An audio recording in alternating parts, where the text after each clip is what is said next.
Kafein merupakan salah satu jenis senyawa turunan dari alkaloid. Kafein memiliki efek farmakologis yang bermanfaat secara klinis seperti menstimulasi susunan syaraf pusat dengan efek menghilangkan rasa letih, lapar, dan mengantuk. Juga meningkatkan daya konsentrasi dan memperkuat kontraksi dari jantung. Ini merupakan struktur kimia dari kafein. Metode spektrofotometri UV phase merupakan metode yang digunakan untuk menetapkan kadar senyawa obat dalam jumlah tertentu.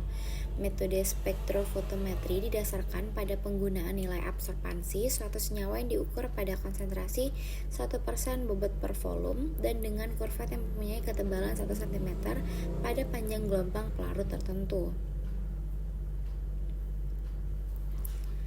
Spektra UV dapat dilakukan secara diferensiasi atau penurunan.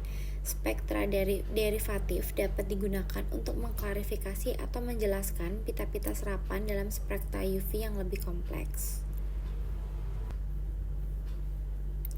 Ketika kafein dilarutkan dalam asam sitrat, maka akan terjadi berbagai interaksi dipol-dipol karena kedua molekul ini bersifat polar, dan selain itu interaksi yang hidrogen antara atom H dari OH yang berasal dari asam sitrat dengan pasangan elektron bebas dan atom O dan N pada kafein, sehingga mengakibatkan terbentuknya interaksi dipol-dipol dan ikatan hidrogen. Maka kafein akan larut dalam asam sitrat dan terjadi pergeseran hiposkromik karena jumlah asam sitrat yang ditambahkan sebagai pelarut lebih banyak daripada kafein sebagai zat yang terlarut.